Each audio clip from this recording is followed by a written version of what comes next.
is Mary Rose. She's one of the many children whose lives have been touched and transformed by the grace of God through the child sponsorship program of Kapatid Ministry. Her journey began when she was just 4 years old, attending kindergarten at Liano Christian Baptist Church in North Caloocan. Bata pa lang po ako, naging part na ako ng Liano Christian Baptist Church. Naalala ko pa noon, kindergarten. Sa church ako nag-aral, since libre lang yon. Part po kasi ako ng child sponsorship program. Their family happily live in a small home above the creek and Black Grocery compound.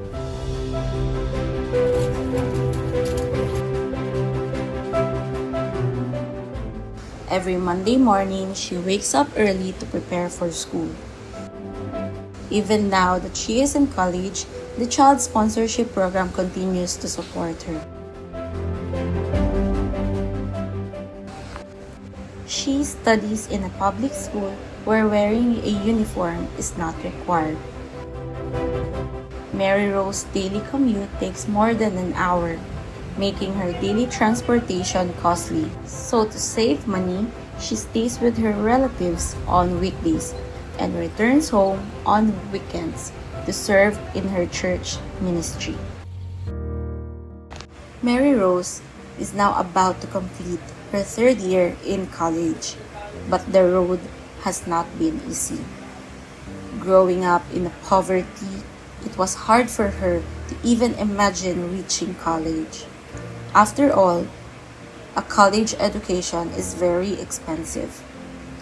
However, one of the things Mary Rose shared, that she was one of her family expected to finish her education because the person who was once supported them was no longer there.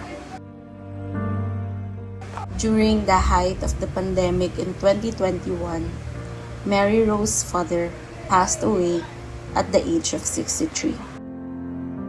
When my papa passed away, si ate na lang yung tumutulong sa amin. Papa, siya na po yung naging breadwinner ng pamilya. Si kuya naman po nakakatulong din siya sa bahay pero hindi naman po ganun kaayos yung trabaho niya. Si mama po wala siyang work, nag-stay lang po siya sa bahay. Siya po nag-aasikasa sa mga kapatid namin. Si ate na yung nagpapabaon sa aming mga kakapatid. Siya na din sumasagot sa araw-araw naming gastusin. Tulad ng pambayad sa kuryente, tubig, tsaka iba pa. Her older sister, Mary Joy, also a former sponsored child, stepped up to help provide the needs of the family. Sobrang hirap po maging isang breadwinner. Dahil sa edad kong 28 years old, dapat nagsimula na akong mag-settle sa sarili ko pero hindi ko pa rin po yung nagagawa. Dahil po, iniisip ko pa rin po yung kapakanan nila. Nagpapasalamat ako kay Mary Rose sapagkat nag-aaral siya ng mabuti. Sana dumating yung time na makatulong na rin siya sa akin. Despite the challenges in her family, Mary Rose remains hopeful and keeps her faith in the Lord. Every Sunday, she attends church to worship and serve in ministry. Sobrang importante po sa akin ng pag-attend sa church every Sunday. Kasi ito yung way para mag-grow ako at mas makilala ko pa si Lord sa pamamagitan ng pakikinig ng preaching.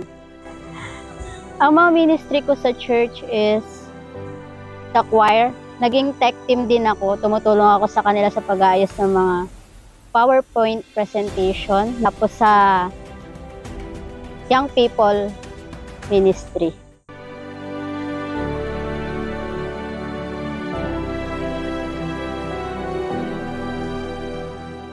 Natutulong po sa akin ng child sponsorship program is yung financial po. Hindi lang financial pati yung spiritual and emotional support.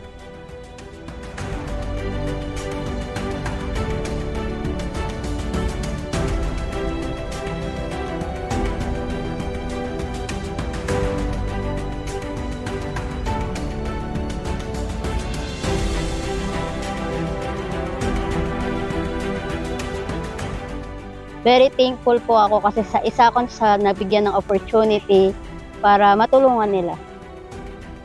Salamat sa Child Sponsorship Program, isa po sila sa may malaking na itulong sa akin kung bakit po ako napunta sa situation ko ngayon, kung bakit malapit ko na rin po maabot yung mga pangarap ko.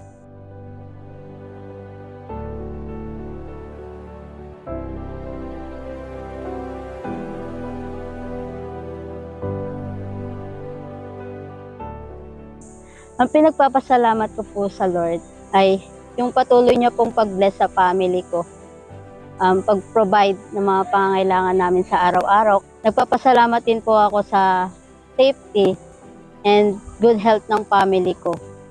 And syempre sa pagbibigay niya ng knowledge and wisdom sa pag-aaral namin, strength kahit na sobrang layo ko sa family ko, na nagagawa kong ma-overcome lahat ng struggle na pinagdadaanan ko.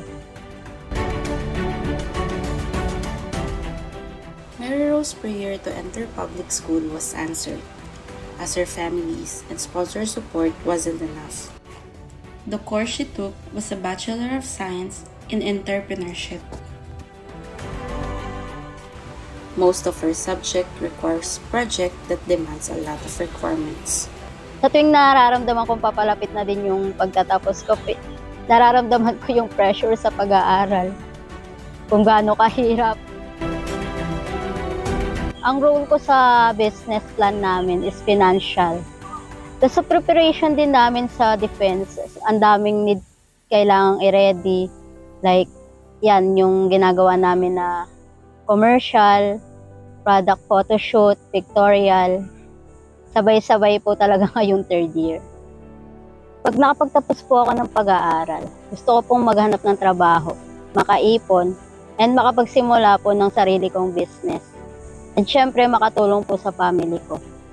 Gusto ko pong ibalik lahat ng mga paghihirap nila, sacrifices nila, lalo na po ni ate.